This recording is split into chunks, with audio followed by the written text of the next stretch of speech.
మాదక ద్రవ్యాలకు ప్రతి ఒక్కరూ దూరంగా ఉండాలని జిల్లా కలెక్టర్ కుమార్ దీపక్ సూచించారు. మాదక ద్రవ్యాల వ్యతిరేక దినోత్సవాన్ని పురస్కరించుకుని జిల్లా కేంద్రంలోని ఐబీ చౌరస్తా నుంచి బెల్లంపల్లి చౌరస్తా వరకు భారీ ర్యాలీ నిర్వహించి ప్రతిజ్ఞ చేశారు. ఈ కార్యక్రమానికి ముఖ్య అతిథిగా జిల్లా కలెక్టర్ పాల్గొని మాదక ద్రవ్యాల వల్ల కలిగే నష్టాల గురించి ప్రతి ఒక్కరికి అవగాహన కల్పించాలన్నారు. యువత దాని బారిన పడకూడదని, తల్లిదండ్రులు పిల్లలపై ప్రత్యేక శ్రద్ధ చూపాలని అన్నారు. దీని బారిన పడిన వారికి ప్రభుత్వ ఆసుపత్రుల్లో ట్రీట్మెంట్ ఇస్తారని, ఎవరైనా వీటిని సేవిస్తే పోలీసులకు సమాచారం అందించాలని కోరారు. ఈ కార్యక్రమంలో ప్రభుత్వ అధికారులు, విద్యార్థులు, పోలీసులు తదితరులు పాల్గొన్నారు. ఈ రోజు international day against drug trafficking and illegal trafficking గురించి మనము ప్రోగ్రామ్ జరుపుకుంటున్నాము.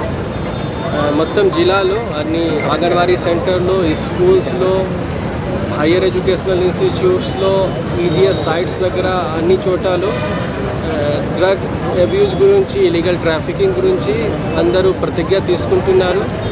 అండ్ ఈరోజు నా తరపున నాతోటి అండ్ గవర్నమెంట్ తోటి ఒకటే విజ్ఞప్తి, అందరికీ ఎవరికైనా డ్రగ్ తీసుకుంటున్నారు, అమ్ముకుంటున్నారు, దాని గురించి ఏమైనా ఇన్ఫర్మేషన్ వస్తే ఇమీడియట్గా మన నార్కోటిక్స్ డిపార్ట్మెంట్కి, లేదు అంటే పోలీస్ డిపార్ట్మెంట్కి ఇమీడియట్గా ఇన్ఫార్మ్ చేయండి. వాళ్ళకి ఐడెంటిటీ కూడా మా పోలీస్ వాళ్ళు సెక్రెట్గా పెడతారు. అండ్ ఇంకా ఒకటి, ఎవరైనా డ్రగ్ ఎడిక్ట్ ఉన్నారు దాని గురించి కూడా మన డిస్ట్రిక్ట్ హాస్పిటల్స్లో డి అడిక్షన్ సెంటర్ నడుస్తున్నాయి.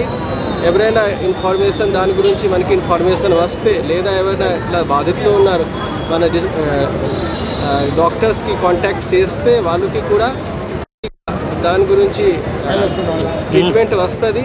ఇంకా ఒకటి, వాళ్ళ గురించి కూడా మనము మొత్తం ఇన్ఫర్మేషన్ సెక్రెట్గా పెడుతున్నాము. కాబట్టి ఈ యొక్క సోషల్ ఈవిల్కి ఖచ్చితంగా మన జిల్లా నుంచి, మన రాష్ట్రం నుంచి, మన దేశం నుంచి ఇరాడికేట్ చేయాలి. దాని గురించి మీ అందరికీ విజ్ఞప్తి చేస్తున్నాను. Thank you.